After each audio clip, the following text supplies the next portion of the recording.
السلام عليكم وأهلا وسهلا فيكم في وصفة اليوم. وصفة اليوم بناء على طلب الأخت صفاء من تركيا. طلبت مني أعملها الحمص والفول والفلافل، فراح نبلش اليوم بوصفة الفلافل. بس راح نعمل الفيديوهات هاي كلها على جزئين عشان ما نطول عليكم، فتابعوني. وهلا خلينا نبلش بوصفتنا. راح نبلش معاكم في مقادير الفلافل. أنا هون عندي كيلو حمص، حطيتها في مي، نقعتها من الليل، يعني بدها 12 ساعة تقريبا، بس مي لحالها. تاني يوم الصبح أخذت نص كيلو منها وراح نطحنه في مطحنة اللحمة أو فرامة اللحمة. راح نحتاج له بصل، بقدونس، وعندنا كمون، كزبرة وكاري، وهون كمان كزبرة حاب، وشوية ملح. في إضافة أنا بحب أضيفها اللي هي الكربونة. أختي ما بتحط، أنا رح أعملكم إياها على طريقة أختي، فرح أضيف بس ذرة كربونة.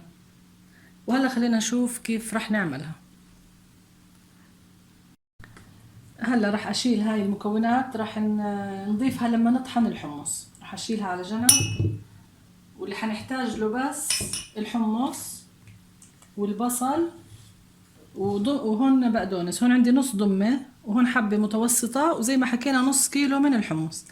هلا خلينا نطحنهم، نورجيكم على أي درجة رح نطحن. هاي الماكينة بيجي لها 3 شو بسموها هاي، مش عارف شو بسموها. المهم هاي الدائرة المخرمة، هي 3 أحجام. احنا حنشتغل على الوسط وحنطحنها مرتين. انا راح اورجيكم اياها. شايفين هاي الوسط، هاي الكبيرة، وهاي للكبة هاي الصغيرة. احنا راح نحتاج هاي الوسط.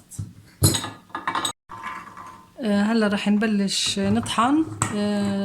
يعني نحط الحمص، شوية حمص، شوية بقدونس، شوية بصل، وهكذا لحتى نخلص كل كمية الحمص.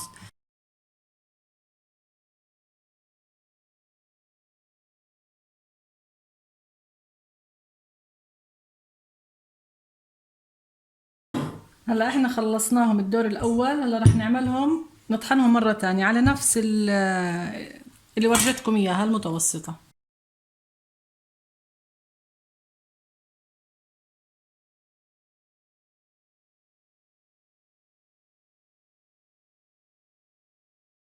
هلا راح نضيف معكم البهارات. راح نضيف اول شي الملح.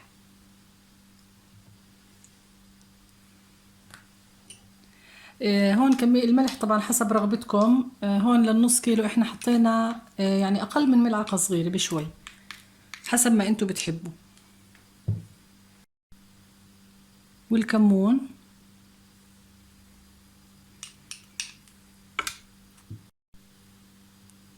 والكزبرة المطحونة. طبعا هون في مي انا ما حكيت لكم عنها اثناء وراح نضيف الكزبرة الحب. صراحة انا شخصيا ما بضيفها، بس اختي بتحب تضيفها، بتحكي لك بتعطي قرشة حلوة. فبما انه اليوم عاملينها على طريقتها راح نعمل زي ما بدها. وهون راح نضيف اخر مكون معنا اللي هو الكاري. في طبعا خلطة بهارات خاصة للفلافل، فيكم تشتروها جاهزة، بس احنا يعني حضرناها من البيت.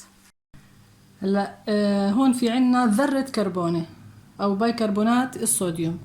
انا بضيف يعني شوية، يعني اكتر منهم بشوي، بس اختي بتحطش بالمرة، فعشان يعني بين بين انا حبيت اني اضيفها. في كمان عندنا مكون اللي هو المي، رح نحطه اثناء العجن. رح اورجيكم القوام اثناء ما احنا بنعجن.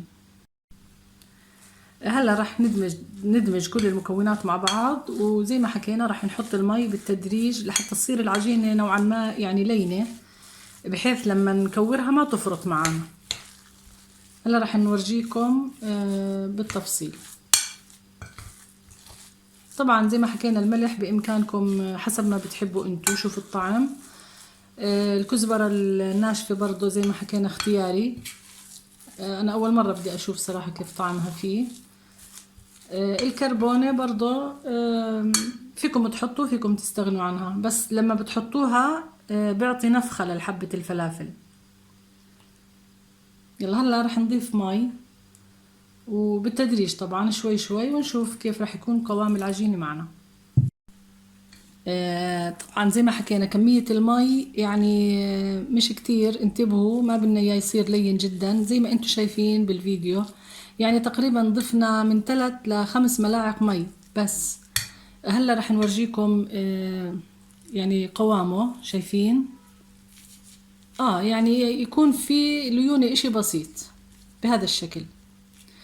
هلا طبعا راح نحمي الزيت احنا، ونبلش نشكل في كرات الفلافل. طبعا هاي الآلة كلكم عارفينها تبعت الفلافل. اللي مش متوفر عنده عادي بكل سهولة ممكن نستعمل أي ملعقة عنا. هلا هون احنا حمينا الزيت، راح نختبر انه سخن بشوية عجينة بس. شايفين؟ خلص هيك معناها انه الزيت سخن معنا.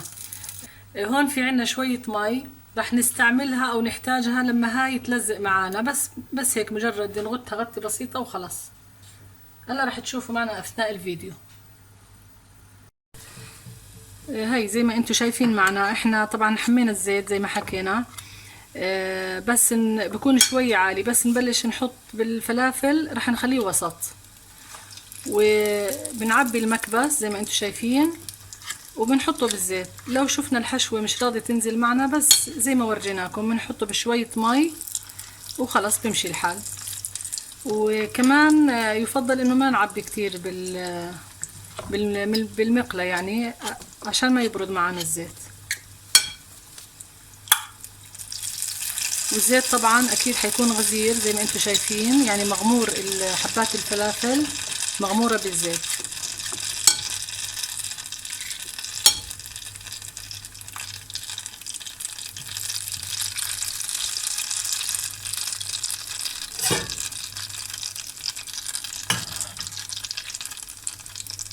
خلاص اللي بتتحمر معنا اكيد راح نشيلها ونحطها بالمصفاي.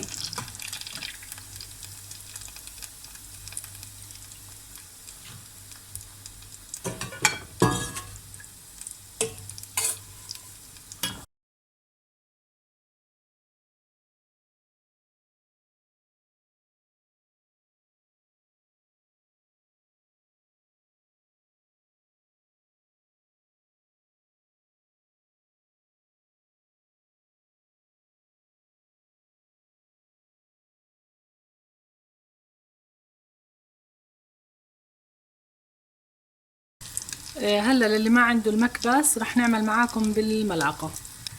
شايفين؟ سهل الامر، ما بده اي صعوبة.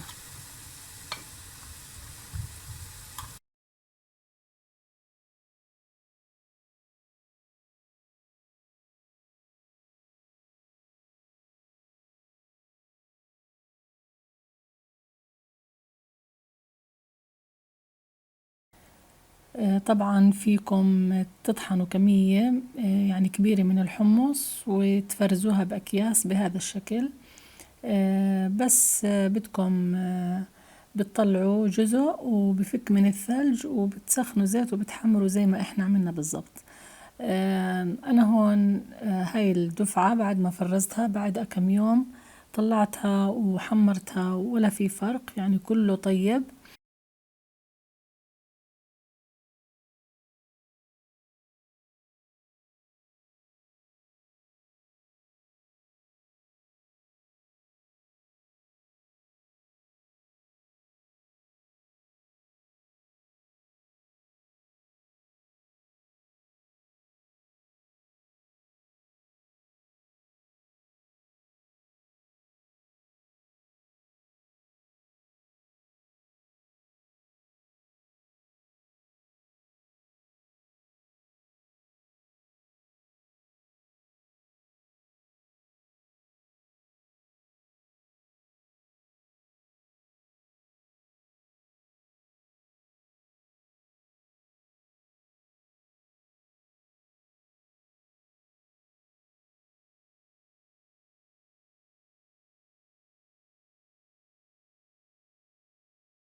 بعد ما خلصنا وصفة الفلافل رح نبدأ معاكم بوصفة الحمص. بتمنى منكم تتابعوني لنهاية الفيديو لحتى تتعرفوا على الأسرار اللي بتخلي لونه أبيض وناعم زي اللي بنجيبه من المطاعم.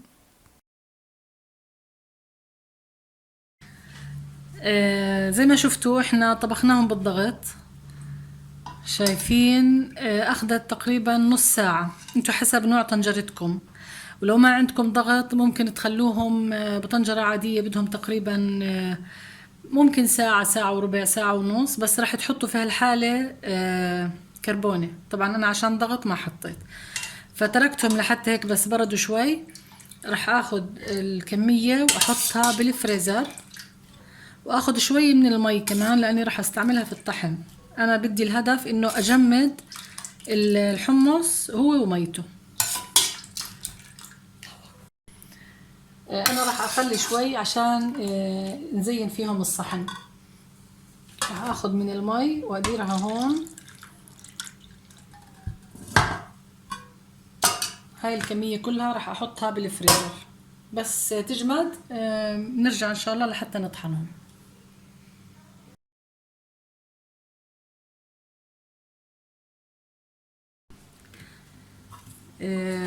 هلا بعد ما شفتونا طبخناه وحطيناه بالفريزر لازم يكون هيك مثلج. لو ما بدكم تعملوا هاي الحركة ممكن تضيفوا له ثلج. هاي سر من اسرار نجاح الحمص، انه بيطلع زي المطاعم ولونه ابيض.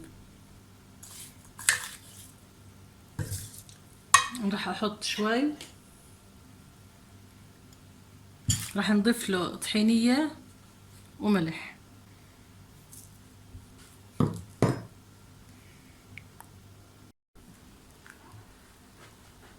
هلا راح اطحن وراح اشوف، راح اضيف من مية الحمص الباردة تدريجيا، راح اضيف يعني بواسطة الملعقة.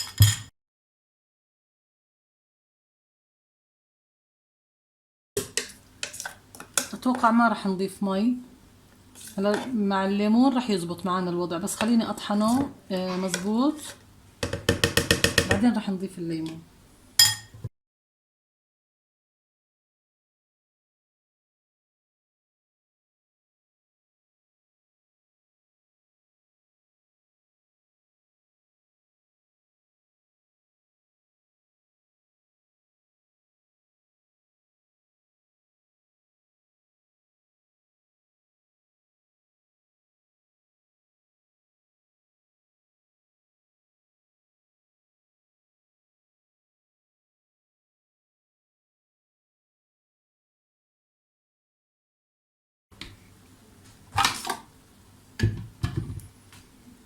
وهي السر الثاني من اسرار نجاح الحمص ولونه الابيض.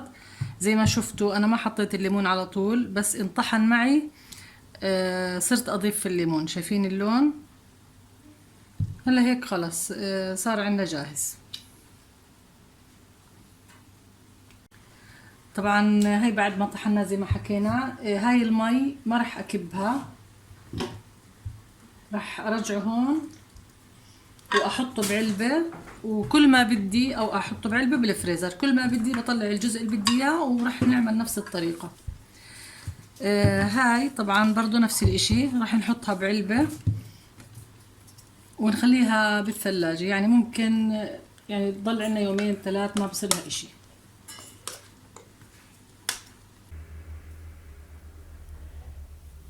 بحب أذكركم في نهاية الفيديو في نصائح لحتى يطلع معكم الحمص زي اللي بنشتريه من المطاعم، لونه أبيض وناعم ومالس. طبعا أنا ذكرتهم في الفيديو بس يعني تذكيرا، إنه أول سر من الأسرار إنه لازم بس نطبخه نخليه ياخد حرارة الغرفة، بعدين نحطه بالفريزر بس ليجمد شوي، يعني يصير زي الثلج المجروش، ما بدنا إياه يحجر. بنطحنه بالخلاط.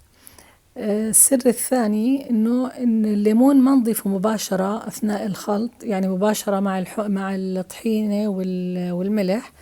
لا، اول اشي نطحن بإضافة الملح والطحينة، ولو احتجنا شوية مي من مية الحمص الباردة ممكن نضيف عليه تدريجيا. رح نلاحظ إنه لونه يعني بيكون لونه فاتح وخشن، رح نلاحظ عليه إنه ما انطحن كويس. بس مجرد ضفنا الليمون ورجعنا خلطنا رح يتحول لونه الأبيض ويصير ناعم الملمس. وبهيك بنكون استغنينا عن المادة البيضاء اللي بحطوها، اللي هي المبيض اللي بسموها الإيلي. طبعا أكيد كلكم عارفين ضررها. في نهاية الفيديو بتمنى يكون عجبكم، وإني أفدت الأخت اللي طلبت مني الوصفات. تابعوني في الفيديو الجاي عن الفول. أشوفكم على خير، أستودعكم الله وإلى اللقاء.